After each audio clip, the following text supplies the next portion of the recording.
The ship of Theseus is a thought experiment that goes all the way back to the 5th and 6th century BC. It's pretty simple and straightforward. Basically, there is a ship made out of wood, and as time goes by and it sails the 7 seas, it needs more repairs. So a plank is removed and a new plank is placed in its stead. And as time goes by, eventually the entire ship has been replaced, one piece at a time. And the question is whether or not that's the same ship as before. If it's not, and it's some new ship because it doesn't contain any of the original pieces of the original ship, you have to ask when it ceased being that original ship.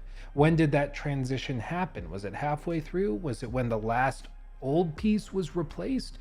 It's an interesting idea, because if the ship is indeed the original ship, even still, why is it still the original ship if no part of the original ship still exists? There's no right or wrong answer. It's a thought experiment, and that's what thought experiments are. You're not supposed to come to a clear conclusion. It's just supposed to be something that gets the mind working. And I know what you're thinking. What the hell does this have to do with Assassin's Creed? Well, I think it's actually much more relevant than you might initially think, because Assassin's Creed has gone through iterations time and time again, having certain elements removed and new pieces added, so much so that if you look at the most recent Assassin's Creed games, such as Assassin's Creed Valhalla, it really bears almost no resemblance at all to the original games.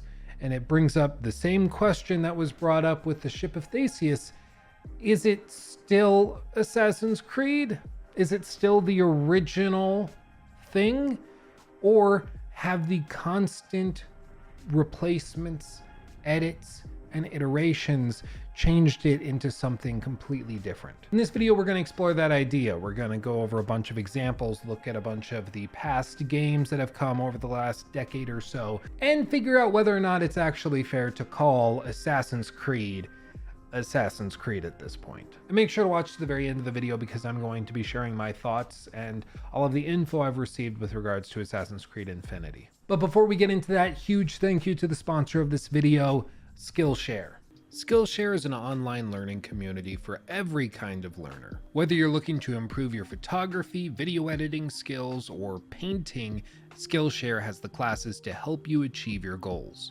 I, for one, really struggle with time management, making sure that I can get these videos out in a timely manner. For this reason, I searched Skillshare for some classes to help me with productivity, and I found Productivity for Creatives by Thomas Frank. In this course, he basically explains that productivity is like a muscle. You have to exercise it and keep on it, and he shares lots of exercises to help you do just that. And I can personally attest, it works. I've also taken a ton of classes to help me improve my editing skills in Premiere Pro, my software of choice, Photoshop to improve thumbnails, and even writing to help with scripts. Truly, regardless of what skill you're trying to refine and improve, Skillshare likely has the courses taught by industry professionals to help you do just that.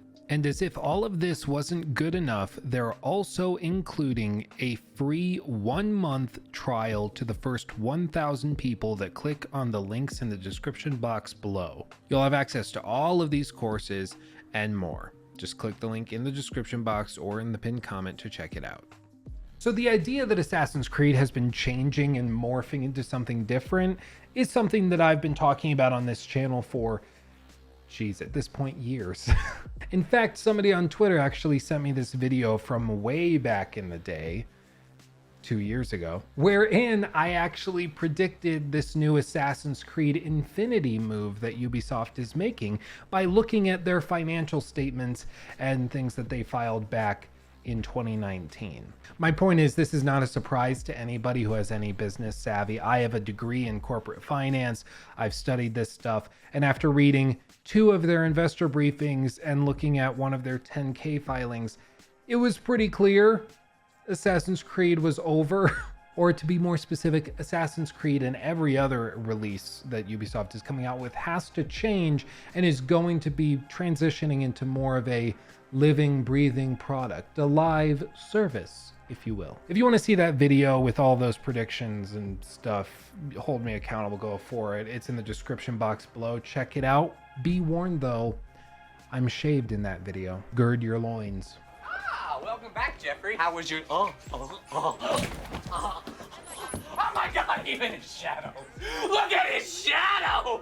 Now, I want to be very clear. When people refer to the old school Assassin's Creed games, the good old days, as it were, often they're talking about different games. So I want to get it clear on the table what exactly I'm referring to. For many people, Assassin's Creed 2 was the highlight. It was the time when the franchise really proved itself. And in terms of nostalgia and emotional punch, that game has it for me without a doubt. I mean, even now, if I go back and play through that game, even for 5 minutes, I get all nostalgic and teary-eyed. But other games such as Brotherhood, Assassin's Creed 3, Assassin's Creed Black Flag, all had elements that many people considered to be phenomenal, or at the very least original to the concept of Assassin's Creed. And after talking to many of you guys on Twitter, many of you over on the Twitch stream in chat, it's become very clear to me the consistent thread is that people like Assassin's Creed games that have assassins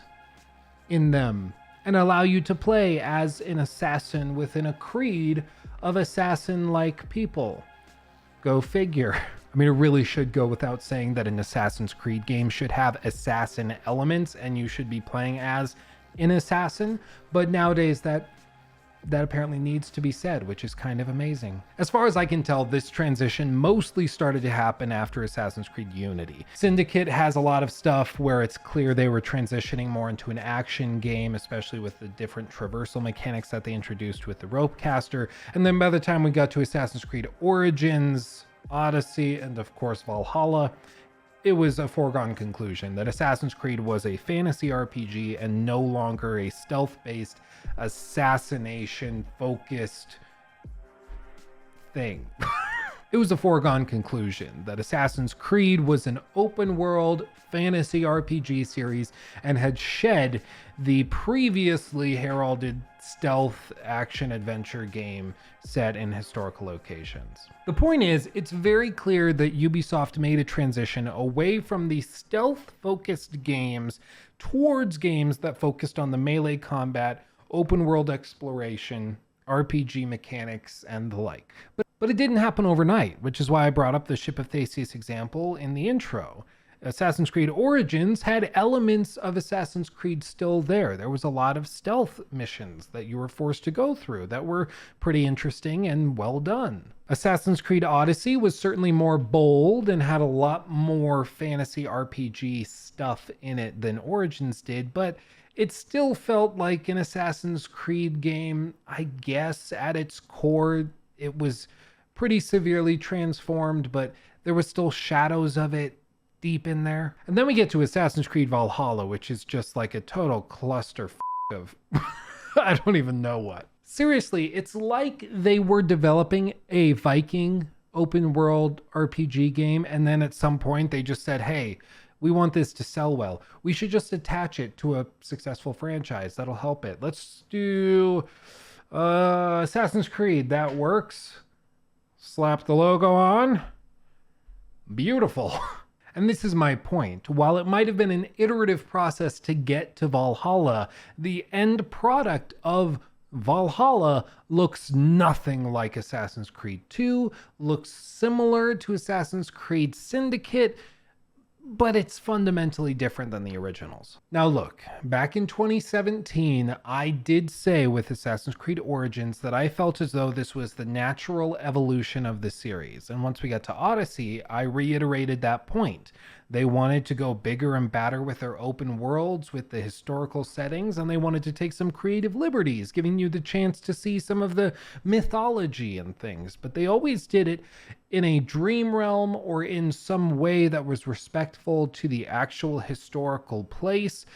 It wasn't heavy-handed. By the time we got to the DLCs for Origins and for Odyssey, that had changed pretty significantly, specifically that they were just all out taking you to Atlantis and to the land of the dead, and they just kind of gave up on trying to keep things grounded within the world that they had set. But you know what? It's DLC. We can forgive that. Not a big deal. What's that? Oh, you need me to hold this? Okay.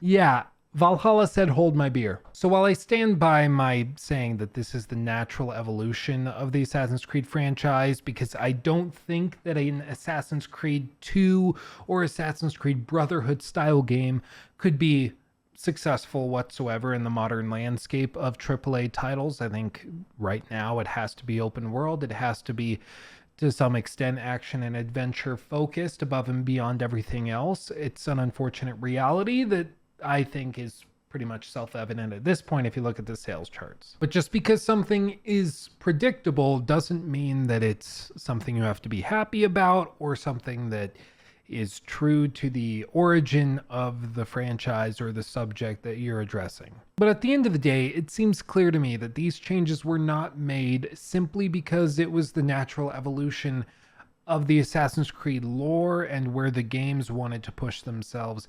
It was pushed in this direction because this is where the market's going. This is where the majority of players seem to be, and that's evidenced by Assassin's Creed Odyssey and Valhalla's mind-blowing sales records that they've set over the last few years. Say what you will about Valhalla and Odyssey. I thought Odyssey was okay. I thought Valhalla was a bit of a mess. But those games sold more copies than any of the other games in the franchise has ever sold. But I think that's kind of the point, is that these games now are being designed and created for an entirely different and new audience. All of the people that are jumping into Assassin's Creed for the first time with Valhalla, which by all indications there's a lot of them, millions of them, just based on how many copies the game sold, all of those people are the new target audience.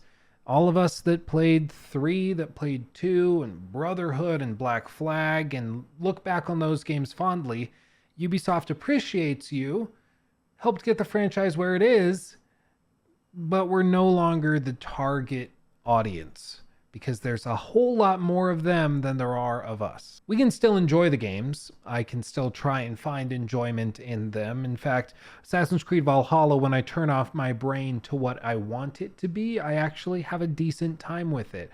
I think there's still a lot of issues, and I'll go through all of those in our critique of the game that's coming soon, but still, I can have a good time with it. You know, I don't want to fall victim to that trap that a lot of Assassin's Creed commentators or fanboys, such as myself. I mean, I've got all these statues behind me of the franchise. I don't want to fall into the common trap that a lot of us fall into, where we see that it's no longer Assassin's Creed in its original form, and so therefore it must be bad and terrible, and I can't have any enjoyment from it. That's just not the case. You can have a good time with it. Doesn't mean you have to like it, but it doesn't mean that the game's going to be bad just because it's different from what you know. Really, it seems like these games are now the season 2 of Assassin's Creed, or perhaps season 3. If you consider everything up through Syndicate to be season 1, where it's focused on the Assassin's Creed lore, focused on stealth gameplay, and they're starting to play with some different ideas here and there. Unity brings in co-op, and then Syndicate brings in this different traversal mechanic, and 3 introduces all of these commerce mechanics where you're orchestrating shipments of different things around the country. If you take all that and say, even with those ideas being played, it's season 1, maybe the transitionary period was season 2 between Origins, Odyssey, and Valhalla, and then whatever's coming next is going to be season 3, which is Assassin's Creed Infinity.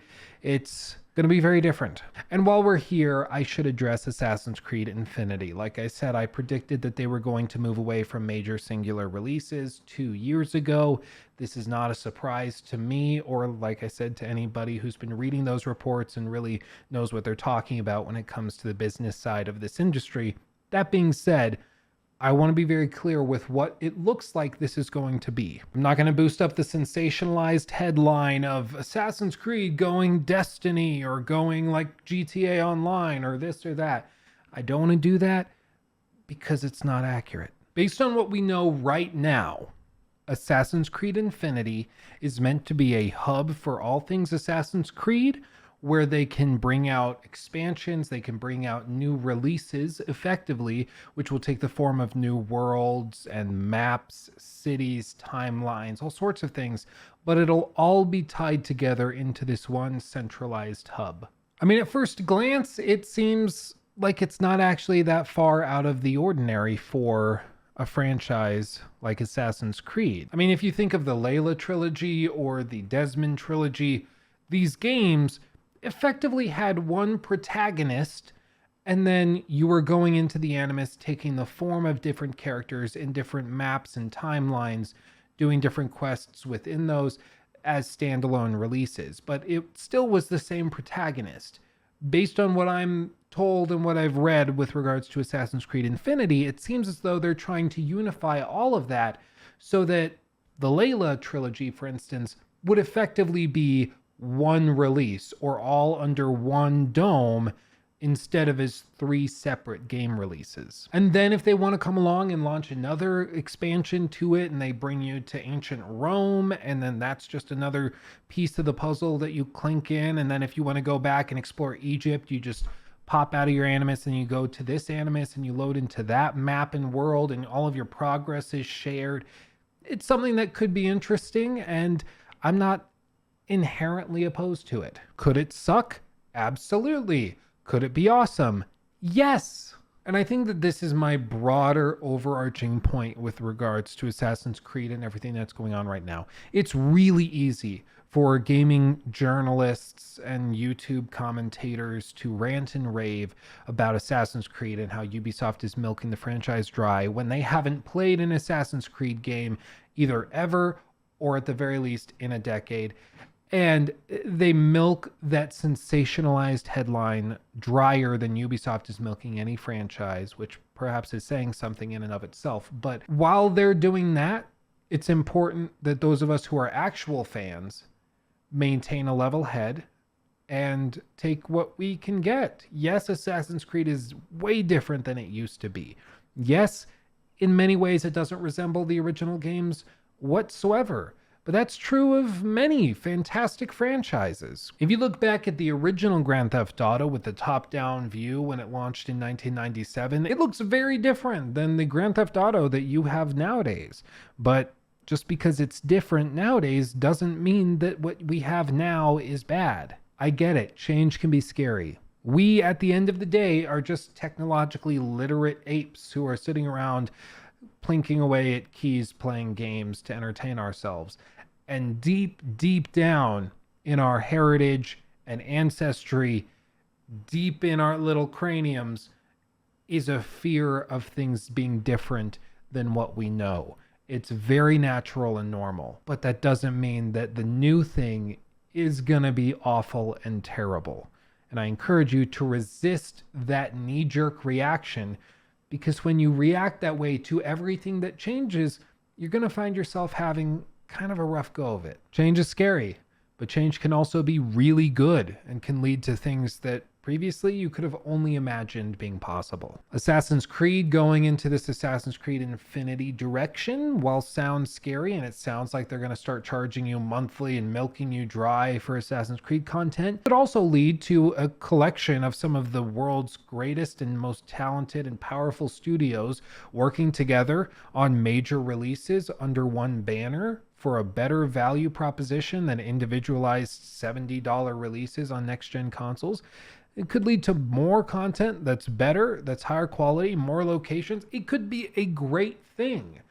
We don't know yet, so don't freak out yet. But I'll leave it at that. Let me know what you think below, and follow my Twitch right now. Do it. Who knows? Right now, depending on when you're watching, I could be streaming live.